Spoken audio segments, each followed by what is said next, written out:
es una ubicación dentro de la Iglesia que no resulta sencilla,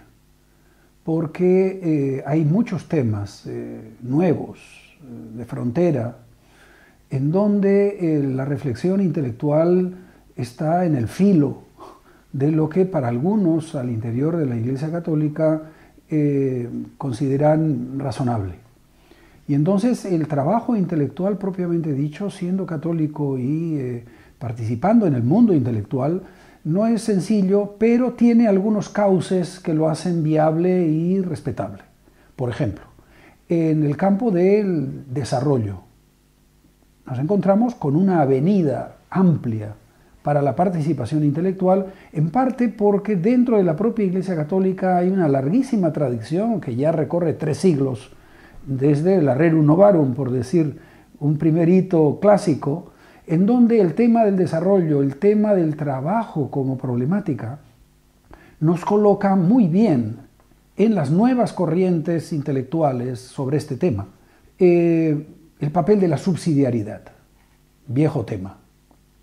pero que es un tema, de nuevo, como el anterior que dije de desarrollo humano, es un tema que viene por distintos cauces. Viene de John Stuart Mill, un liberal no religioso en lo más mínimo, y también, por supuesto, de las encíclicas, ¿no? La Quadragésimo Anno. Entonces, sí hay en el mundo de lo político, en el mundo de las reformas institucionales, ingredientes que se encuentran en la doctrina social católica, ¿no? Y que tienen legitimidad y que son incorporados efectivamente al hacer este tipo de diseños. Bueno, la doctrina social no es una receta ahistórica, ¿no es cierto?, y independiente de las situaciones concretas en las que viven las personas. Requiere ser, primero, tomada en cuenta en función de su utilidad práctica para resolver problemas concretos, con el criterio además de que lo que se señala ahí tiene un criterio superior al de el ser doctrina social. Y es que el criterio final de que es el ser humano el objetivo último y su libertad y su humanidad, ¿no?, la razón de ser de la propia doctrina social y la condición para que tenga un sentido evangelizador, obliga a ver esa misma doctrina social con sentido crítico y no como un manual de recetas. Siempre se ha dicho, ¿no?, que a veces es mejor no atender a las personas para que se forjen como personas,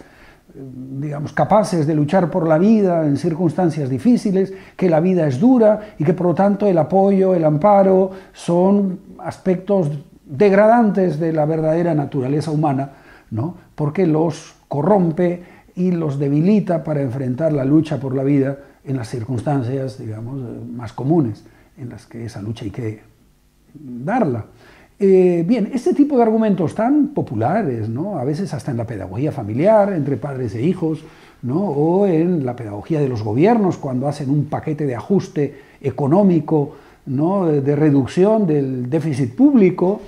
¿no?, como ahora en Europa está ocurriendo en varios lugares, tienen este trasfondo, ese tipo de moral, entre comillas, que legitima, justifica el desamparo de las personas en asuntos cruciales de salud, de vida o muerte, de educación y de, digamos, consideración por la dignidad humana. Así es que yo diría que ese es un posible gran problema, gran error, ¿no?, en el momento actual a nivel internacional. Una iglesia que se acostumbre a tratar con los convencidos, con los propios, es una iglesia que perdió, digamos, su razón de ser en buena medida. Y creo yo que ciertos procesos sociales pueden ser una buena escuela para acordarse de que Jesús no vino para ganar a los ganados, sino que vino para ganar a los que no estaban en el redil, y fue a buscar la oveja perdida. Y así podríamos seguir con cantidad de imágenes que creo yo apuntan a una manera de concebir la iglesia como una iglesia de frontera, como una iglesia de misión, como una iglesia en el filo de los dilemas de cada época y no asediada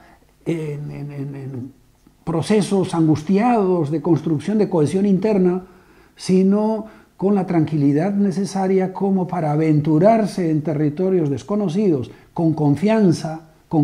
mutua, para, en una comunidad que comparte este tipo de apuestas arriesgadas, se reciba a la gente, se la acoja, se la escuche y se recree, por ejemplo, la doctrina social católica, o se recreen, digamos, concepciones fundamentales sobre cómo debe orientarse el mundo en una época como la actual. A mí no me angustia ser minoría en un cierto continente o en un cierto lugar. Nuestra propia experiencia como profesionales en el mundo católico, por lo menos de los que yo trato a nivel internacional, es una experiencia de trabajos en minorías, como minorías religiosas, como minorías culturales, etc. Y por lo tanto, con una misión explícitamente, digamos, señalada con la gente con la que uno convive, de modo de proponer algo, de proponer una manera humana de concebir las cosas, que a la vez, claro, tiene un basamento cristiano y una fe, digamos, que le da una sustancia especial, pero que en el diálogo con no cristianos o con anticristianos tiene un sitio muy poderoso como lugar de evangelización. Al final, en el Evangelio la identidad es muy clara, ¿no? Sabrán que son mis discípulos por la manera como se quieren entre ustedes. Y entonces es una propuesta de identidad con muy poco adorno, con muy poca, digamos, rigidez, con muy poca institucionalidad, con muy poca herencia, con muy pocos ingredientes, y que no deja de ser la identidad fundamental. Y por lo tanto, cargarle muchos ingredientes al significado de la identidad es también peligroso. ¿Por qué? Porque puede asociarse esa identidad a factores intrascendentes o secundarios, marginales, que desvían la atención de lo medular, que es una propuesta de amor a los demás, una propuesta de entrega hasta el enemigo, ¿no es cierto?, que debería volver a ser, digamos, el núcleo de esa identidad y que, sin embargo, no siempre damos el testimonio necesario para asegurarnos de que los otros ingredientes de la identidad no ahoguen, ¿no?, el medular. El movimiento internacional de intelectuales católicos, somos distintos tipos de profesionales, algunos más orientados hacia lo académico, otros más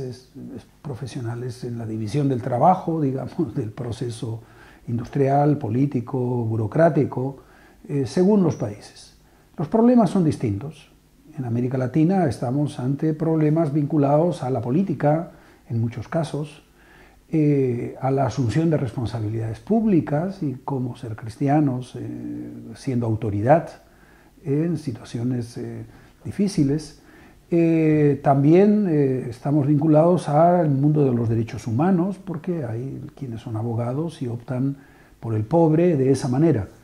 Yo diría que en general una orientación gruesa del movimiento es esa, es vincular lo intelectual, lo académico, profesional con el mundo del pobre de alguna manera.